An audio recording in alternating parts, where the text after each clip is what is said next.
So, yan. Ito naman yung ang long-term magulong kapatid ko. Ito naman yung long-term goals ko. So, ito yung mga 10 to 20 years, 30 years, yan. So, importante nakahiwalay siya sa akin. Yan, nakahiwalay siya. So, yan. Ito yung frame. Nilagyan ko lang siya ng plastic cover. So, yung bago ko nga gagawin is yung dibubog na siya. Para mas appealing sa mata. So, yung long term ko, so, most nandito kasi is yung family. Nakikita ko yung family ko, family ng husband ko.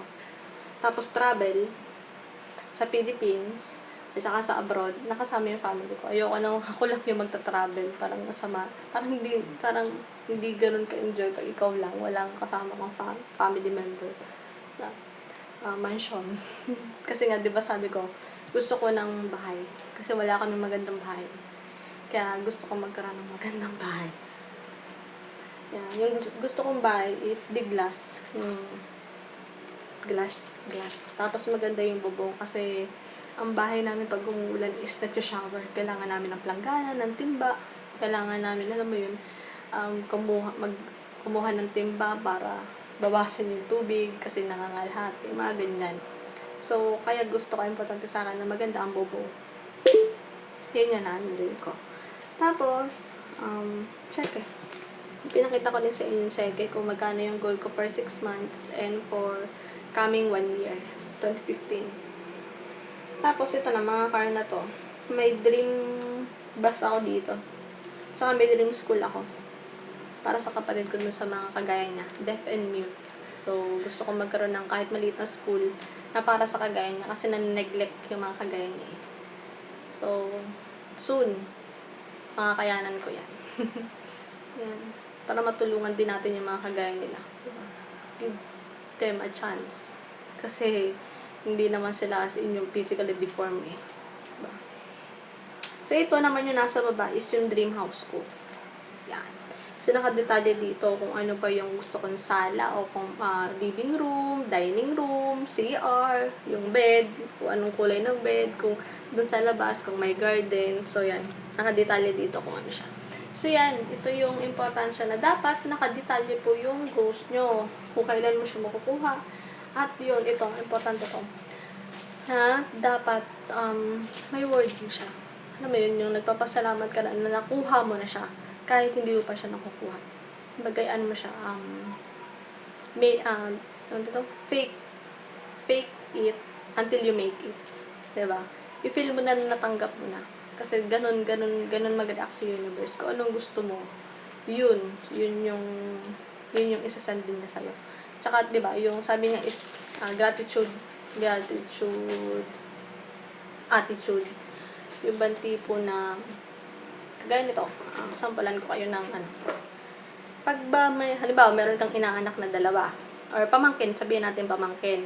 Ngayon, may binili ka na pasalubong. Ngayon, yung isang bata, binigyan mo ng candy o chocolate. Yun, kinuha lang niya sa'yo. Yung pangalawa naman na bata, binigyan mo ng chocolate na Bisaya na. Tapos, nagpasalamat siya sa'yo at niyapos ka niya. Siyempre, diba, ang sweet ng bata, alam mo yun, yung tipo na, pag ganun yung binigyan mo na, matutuwa kasi na-appreciate niya yung binigay mo. Diba? Ngayon, sa susunod, na bumili ka uli ng pasalubong para dun sa dalawang bata, sino na yung mas bibigyan mo ng, sabihin natin na mas, pag bibili ka ng pasalubong, sino na yung bibigyan mo ng mas effort na pagpili? Halimbawa, kung nasa mall ka, pipili ka na, ito magugustuhan to, no? Diba, excited ka? Ako, ganun ako eh. Pag na-appreciate yung binigay ko, sobra akong excited sa susunod na bili ko para sa kanya. Ganun ako. Ganun talaga ako. Pag yung na-appreciate yung mga simple lang, kung bigyan ko ba niya ng bato, pag na-appreciate niya, importante yun kasi ako, ma-appreciate ako ng tao. Kahit bigyan mo ako ng buhangin. Ma-appreciate ko yun. Kasi, sabi nga, it's that thoughts that count. Hindi dun sa presyo, hindi ko mamahalin yan, mumurahin. Basta yung naisip ka niya, yung bumili siya ng something para sa'yo, naisip ka niya eh. Yun. So yun, sa susunod na diba, ganun. Ikaw yung mag-effort ka, nabigyan mo yung bata ng mas, kumbaga, sabihin natin na mas maganda na, or mas mahal, compared dun sa isa. Diba? Literal yun, natural na yan sa tao. na kung sino yung tao na ka-appreciate mo yun, mas mag-effort ka din na magbigay ng something uli sa kanya. Diba? So, ganun din lang din po si universe, so ganun din lang po si Heavenly Father natin, kung ano man tawag nyo. Na kung sa mga, sabihin natin na anak ang tawag sa atin, o mga nilalang niya, ganun lang, kung sino yung mas nakaka-appreciate, nagpapasalamat, yun at yun din naman ang binibigyan niya ng mas maraming blessing. Kaya importante na may magandang nangyari, may hindi magandang nangyari, magpapasalamat kayo everyday. Bago kayo matulog, pagkagising niyo, importante na nagpapasalamat kayo. Is a gratitude attitude. Yan. Importante yan. Yan yung nasa The Secret. Saka yung sa The Power na banggit din yan kung paano yung application ng ganyan. So, meron akong ipapagawa sa inyo yung isang activity na ginawa ko din. So, ito siya ay 21 days nyo siyang gagawin. So, kuha kayo sa lahat ito kuha kayo ng isang papel. Anything, kung anong papel na masusulatan nyo. Tapos, isulat nyo yung bagay na 10 bagay na mayroon na gusto mo magkaroon. Tapos, ilagay mo din yung 10 bagay na wala ka pa. Nawala ka pa. Tapos, sulat mo siya sa magkabila na, no? Tapos, babasahin mo siya. It's either sa umaga or sa gabi. Sa gabi, bago ka matulog, at sa umaga, pagkagising mo nang wala ka pang ginagawa. 21 days straight. Pag ikaw pumadya ng isa or hindi mo siya nagawa ng isa, umulit ka uli. Halimbawa, 5 days. Sa ika-6 days, nakalimutan mo, mag-start ka uli. As in, straight. Huwag mo nang dayain sarili mo yan. Bahala ka kung dadayain mo. Kung sino maka-straight ng 21 days, sabihin nyo sa akin kung ano magiging resulta.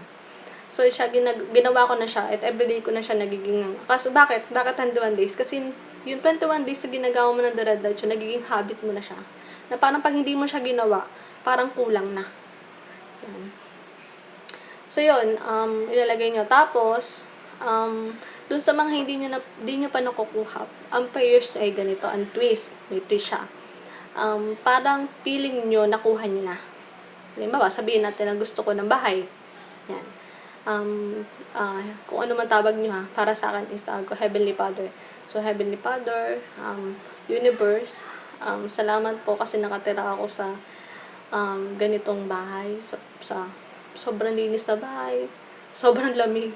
Kasi may aircon, bawat kanto may aircon, yung mga ganon, yung mga bagay na hindi mo pa nakukuha, pero feeling mo meron ka na. Yan, kung sabihin natin na gusto mo nang magkaroon ng sasakyan. Heavenly Father, sobrang thank you po kasi nadadrive ko na, or kasi masayang-masaya ako na nagdadrive ng white Chevrolet Sonico. Yan. So, yun. Yung mga ganon na feeling ko nakuha mo na doon, hindi mo pa siya nakukuha. 21 days yun. So, magkabilaan yung pasalamat ko dun sa mga nakuha mo na. Sa mga, sabihin natin, kung papasalamat ka dun sa pamilya mo, nandiyan sila to support you. Kung papasalamat ka na meron ka ng laptop, may cellphone ka na, may grupo ka na, may leader ka kahit isa na nagpapalo sa'yo. So, lahat yung mga, kung ano yung pinagpapasalamat ko. Dun sa likod, yun nga, yung mga bagay na gusto mong makuha, yung 10 10 lang yun, tig 10 lang yun. So, bahala ka kung pag 10 years yun. So, yun, nilagay mo lang sa unan mo kung saan, o kung gusto mo ipaskill. Importante sa akin sa part ko. Ginagawa ko siya ng gabi at saka ng umaga. Bago matulog, binabasa ko yun. Tapos sa umaga, bago ako bumangon. Yun siya. So, basta, pag nagawa nyo na, sabihan nyo sa akin. So, yun muna. Thank you. Bye.